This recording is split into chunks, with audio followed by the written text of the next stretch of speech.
ఆంధ్రప్రదేశ్లో కూటమి ప్రభుత్వం హయాంలో ఉండగానే రహస్యంగా ఒక సర్క్యులర్ అనేది, ఒక మెమో అనేది జారీ చేయడం జరిగింది. ఆ మెమో గురించి ఈ వీడియో.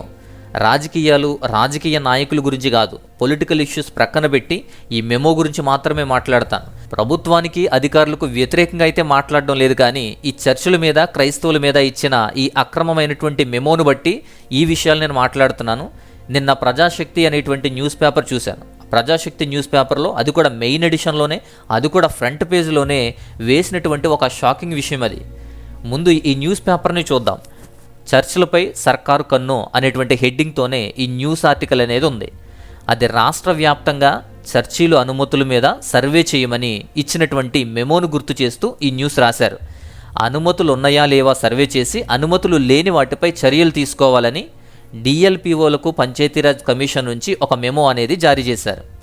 ఫిబ్రవరి 10వ తారీఖున డేట్తోనే ఈ మెమో అనేది జారీ చేయబడింది. Memo number 271264. ఈ నంబర్తోనే ఫిబ్రవరి 10వ తారీఖున పంచాయతీరాజ్ గ్రామీణ అభివృద్ధి శాఖ కమిషనర్ కార్యాలయం నుంచే ఈ మెమో అనేది జారీ చేయబడింది. ఇది నేటికి కూడా ఎవరికీ తెలియదు. ఇలా ఒక మెమో జారీ చేయబడింది, చర్చిల మీద జారీ చేసినటువంటి ఒక మెమో గురించి ఎవరికీ తెలియదు. ఇది ఫేక్ న్యూస్ అయితే కాదు, నిజమే. నిజంగానే జారీ చేసి అందరూ డిఎల్పిఓలకు కూడా ఆదేశాలు జారీ చేశారు. రాష్ట్ర వ్యాప్తంగా అన్ని జిల్లాల్లో, అన్ని గ్రామాల్లో చర్చిలు ఎన్ని ఉన్నాయి, ఎన్నిటికి లీగల్గా పర్మిషన్ ఉంది, ఎన్ని లీగల్ పర్మిషన్తో చర్చ్ రిజిస్ట్రేషన్స్తో ఉన్నావా లేవా అని తెలుసుకొని ఆ క్రైస్తవ చర్చిలపై చట్టపరమైన చర్యలు తీసుకోవాలని మెమో జారీ చేయబడింది. పశ్చిమ గోదావరి జిల్లా పాలకుల నుండి ఎవరో ఒకరు దీని గురించి ప్రభుత్వాన్ని అడిగారట. ఎవరో అలా అడిగిన వెంటనే అసలు ప్రభుత్వాలు ఎన్ని సమస్యలు, ఎన్నో అవసరాల గురించి ఎన్నోసార్లు అడిగినా, ఎన్నో సంవత్సరాల తరబడి తిరిగినా అవని అంశాలు చాలా ఉన్నాయి. కానీ ఇలా ఎవరో అడిగిన వెంటనే రాష్ట్రం మొత్తం అన్ని జిల్లాలకు కూడా ఆదేశాలు చాలా వేగంగా అందాయి. 10వ తారీఖున మెమో ఇష్యూ అయింది. 11వ తారీఖునే కలెక్టర్ల పేషీ నుంచి, అదే 11వ తారీఖున పంచాయతీరాజ్ కార్యాలయం నుంచి డిఎల్పిఓల వరకు కూడా వెళ్ళిపోయింది. ఈవో, పిఆర్ అండ్ ఆర్డీ వరకు కూడా ఈ విషయం అనేది వెళ్ళింది, ఈ మెమో వెళ్ళింది. వాళ్ళు వీటిని అనుసరించి వీటి మీద నివేదిక ఇవ్వాలని చెప్పి కార్యాచరణ సిద్ధం చేసుకుంటున్నారు. ఆ మెమో చూడండి. ఆ మెమోలో లేఅవుట్స్ అండ్ బిల్డింగ్ రూల్స్ 2002 ప్రకారం చర్చిల మీద సర్వే చేయించుకోవాలి అనుకున్నారు.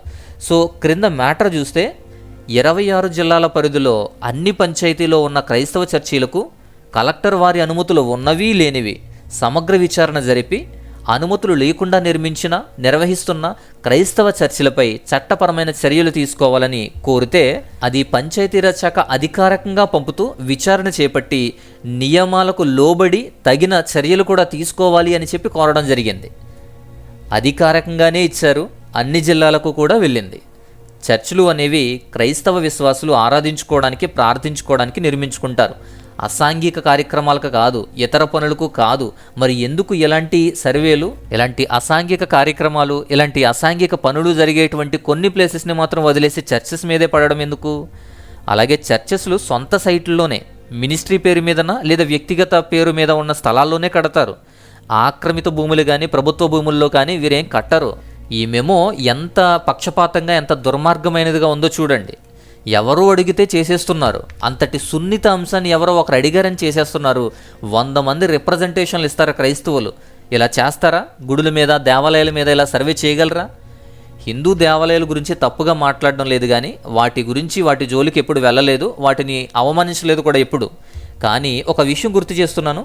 ఒక చిన్న గ్రామంలో కూడా 2 చర్చిలుంటే 5 గుళ్ళు ఉంటాయి, 5 దేవాలయాలు ఉంటాయి. అందులో ఒక్కదానికి మాత్రమే ఈ దేవస్థానం నుంచి కానీ లేదా బోర్డు అనేది ఒకదానికి మాత్రమే ఉంటుంది. రిమైనింగ్ అన్నీ కూడా అక్రమ నిర్మాణాలే కదా.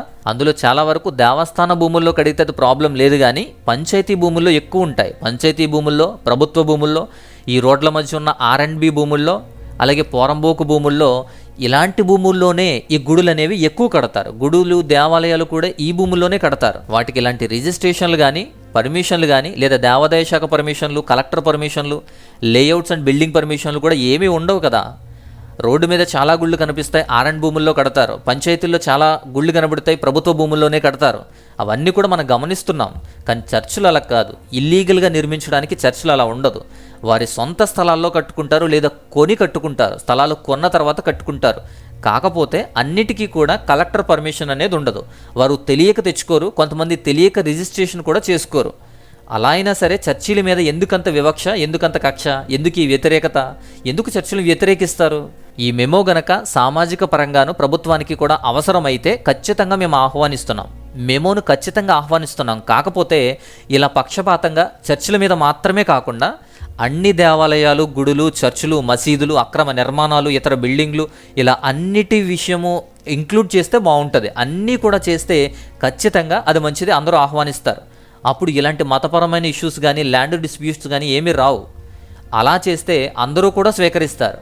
కానీ ఇలా చర్చిల మీద మాత్రమే పక్షపాత ధోరణితో మెమో ఇవ్వడం అనేది అది చాలామందికి ఆశ్చర్యం వేస్తుంది.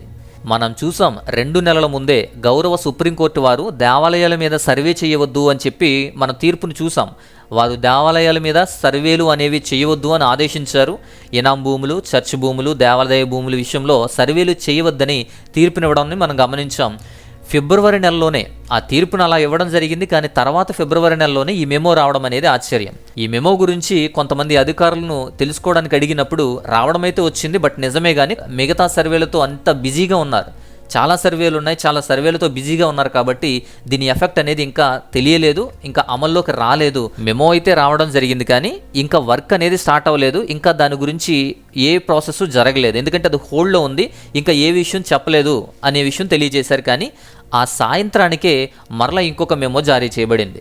ఎందుకో తెలియదు, ఈ ప్రజాశక్తి ఆర్టికల్ చూశాకనా లేదా ఏదైనా అయ్యిందో తెలియదు. కానీ నిన్ననే 5వ తారీఖున, మార్చి 5వ తారీఖున నిన్ననే ఇంకో మెమో వచ్చింది. అప్పుడు ఇచ్చినటువంటి ఆ మెమోను క్యాన్సిల్ చేస్తూ ఉపసంహరిస్తున్నట్లు మార్చి 5, 2025 డేట్ తోటి ఇంకొక మెమో వచ్చింది. ఇది నిన్న సాయంత్రం రిలీజ్ అయినటువంటి మెమో. ఇది అదే మెమో నెంబర్తో 2712164 అనేటువంటి మెమో నెంబర్తోనే ఆ మెమోను క్యాన్సిల్ చేయాలి అని చెప్పి ఇంకొక మెమో వచ్చింది. ఏదేమైనా అలాంటి మెమో చాలా విచిత్రంగా చర్చిల మీద మాత్రమే ఇవ్వటం అనేది దారుణం. మరి చాలామంది ఇది ఆశ్చర్యపోయారు. మళ్ళీ ప్రభుత్వం వారు, పంచాయతీరాజ్ కమిషనర్ గారు కూడా పునరాలోచన చేసి ఉపసంహరించుకున్నందుకు చాలా సంతోషం అనిపించింది. చాలా ధన్యవాదాలు. ఈ మెమోను జారీ చేయడం వరకే మిగతా వారు చెబుతున్నారు, కానీ అది ఉపసంహరించుకున్నారు కూడా. అలా ఉపసంహరించుకున్నారు, ఆ మెమో అనేది క్యాన్సిల్ అయింది అని గ్రహించండి. అధికారులకు, ప్రభుత్వానికి కూడా క్రైస్తవులు ఎప్పుడు విమర్శకులు కాదు, వ్యతిరేకులు అంతకన్నా కాదు. ఇల్లీగల్గా ఇలాంటి పనులు ఏమీ చేయరు. ఎందుకంటే బైబిలే చెప్తుంది అలాంటి ఇల్లీగల్ పనులు చేయకూడదని. బైబిలే చెప్తుంది అలాంటి అక్రమమైనటువంటి పనులకు దూరంగా ఉండాలి అని. కాబట్టి చట్టాలకు లోబడి, రాజ్యాంగానికి లోబడి క్రైస్తవులు బ్రతుకుతారు. సమాజ శ్రేయస్సు బాగా కోరుకునేది ముఖ్యంగా క్రైస్తవులు మాత్రమే. ఈక్వాలిటీ కోరుకుంటారు. నిన్ను వలె నీ పొరుగువారిని ప్రేమించు అనేటువంటి ఆజ్ఞతో బ్రతకడానికి ఎక్కువగా ప్రయత్నం చేస్తారు. బైబిల్ బోధించేది అదే. సో అలాంటి క్రైస్తవుల మీద, ఇలాంటి ప్రార్థనా స్థలాల మీద, చర్చిల మీద ఇలాంటి మెమోస్ రావడం అనేది ఆశ్చర్యం. కానీ మరలా పునరాలోచన చేసి వాటిని క్యాన్సిల్ చేసినందుకు ఎందుకు ఇవ్వడమైతే జరిగింది, కానీ దాన్ని మరలా క్యాన్సిల్ చేశారు.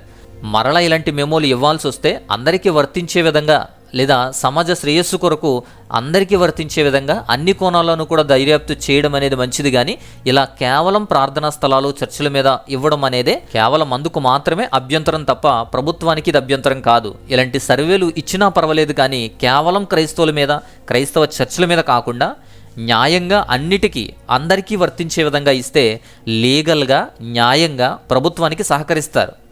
ఒకవేళ తెలియని పక్షంలో పర్మిషన్లు తెచ్చుకుంటారు. చర్చిలు ఏమీ కూడా ఆక్రమించి లేదా ప్రభుత్వ భూముల్లో ఉండవు, సొంత భూములే ఉంటాయి అని గ్రహించండి. అయినా సరే సంఘ క్షేమం కోసం, ప్రభుత్వ విధానాల కోసం వీలైనంత వరకు కూడా ఈ రిజిస్ట్రేషన్లతోనూ, పర్మిషన్లతోనూ నిర్వహించుకోవాలి. స్థలాల విషయంలో కూడా జాగ్రత్తలు చూసుకోవాలి. ఇది ఇప్పుడు ఆగింది, ఇలాంటిది మరొకటైనా రావచ్చు, ముందు ముందు ఇలాంటిది ఇంకొకటైనా రావచ్చు. ముందు ముందు ఏమొస్తుందో కూడా మనం చెప్పలేం.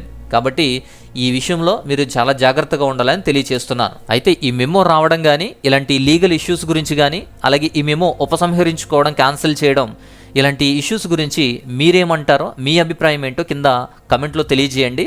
మీ అభిప్రాయాన్ని కూడా చక్కగా తెలియజేస్తే మిగతా వారికి కూడా అది అర్థమవుతుంది. సో ఈ విషయం గురించి వీడియో చేయమని, ఈ విషయం గురించి క్లారిటీ ఇవ్వమని సేవకులు కొంతమంది కోరడం జరిగింది. కాబట్టి ఈ వీడియో ద్వారా నేను తెలియజేస్తున్నాను.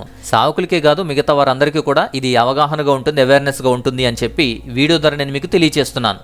ముందు ముందు ఇలాంటివి రావచ్చు, రాకపోవచ్చు, కానీ క్యాన్సిల్ అయితే జరిగింది. ఈ మెమో విషయంలో మాత్రం ఎవరో కంగారు పడవలసిన అవసరం అయితే లేదు. ఇది విషయం.